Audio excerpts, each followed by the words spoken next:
नमस्कार. अध्यात्म संत आणि आपण या यूट्यूब चॅनलमध्ये मी आपल्या सर्वांचे स्वागत करते. कर्मण्येवाधिकारस्ते मा फलेषु कदाचन मा कर्मफल हेतुर्भू मा सद्गोस्तव कर्मणी.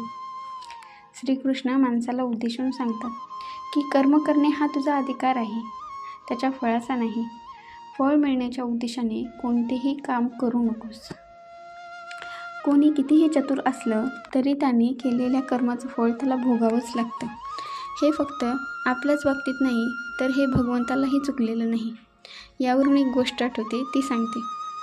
एकदा नारद मुनींना अहंकार झाला होता की आपण इच्छा, कामना यावर विजय मिळवलेला आहे. भगवान श्री विष्णूंच्या हे लक्षात आलं. भगवंताला अहंकार मुळीच आवडत नाही. भक्तांच्या हितासाठी भगवंत काही ना काही लीला करतच असतात. कधी कधी भक्तासाठी काही करत असताना भगवंतालाही कर्मभोग भोगावे लागतात.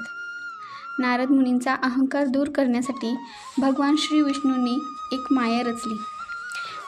माता लक्ष्मीचा स्वयंवर रचला.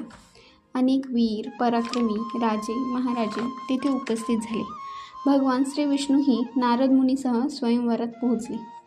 माता लक्ष्मीचं अप्रतिम सौंदर्य पाहून नारद मुनींच्या मनात त्यांच्याशी विवाह करण्याची इच्छा जागृत झाली. या सौंदर्यवतीने आपल्या गळ्यात वरमाला घालावी असं त्यांनी अनेकदा बोलूनही दाखवलं.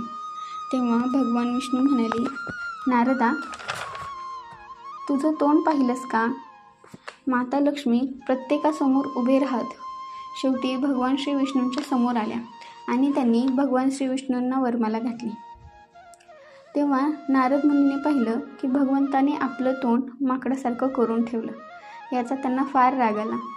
त्यांनी भगवान श्री विष्णूंना शाप दिला की ज्या सौंदर्यवतीसाठी मी व्याकुळ झालो, तसेच तुम्ही देखील तुमच्या प्रिय पत्नीसाठी व्याकुळ व्हाल आणि शेवटी तुम्हाला माकडाचीच मदत घ्यावी लागेल. वास्तविक भगवंतांनी भक्तांचा अहंकार दूर करण्यासाठी ही माया रचली, परंतु कुठेतरी त्यांच्या कर्माचं बीज रोवलं गेलं आणि ते कर्मफळ त्यांना राम अवतारामध्ये भोगून पूर्ण करावं लागलं.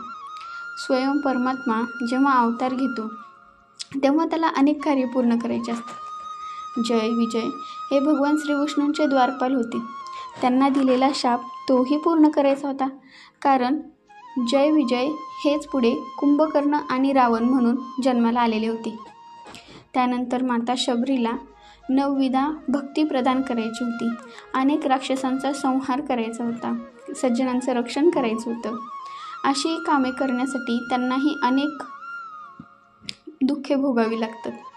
अनेकदा आपल्या जीवनात काही दुःख, संकटे आली की आपण म्हणतो, आमक्यामुळे सारं काही झालं. इतरांना दोष देतो.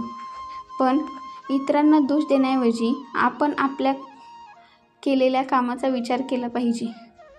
थोडक्यात काय तर आपल्या सुखदुःखाचं कारण आपण स्वतःच असतो, पण ते आपण दुसऱ्याच्या माथी करता पाप सोसाव्या लागतात यातना. कुठल्या कर्माचे फळ कैसे द्यावे देवाजीच्या मना. नशिबाचे भोग नव्हे ते तर आपल्या कर्माची फळे.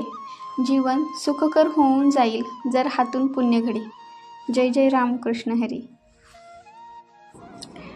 व्हिडिओ आवडल्यास लाईक, शेअर आणि सबस्क्राईब करायला विसरू नका आणि कमेंटमध्ये नक्की कळवा ही गोष्ट तुम्हाला कशी वाटली आणि तुम्हाला कोणती गोष्ट ऐकायला आवडेल. थँक्यू.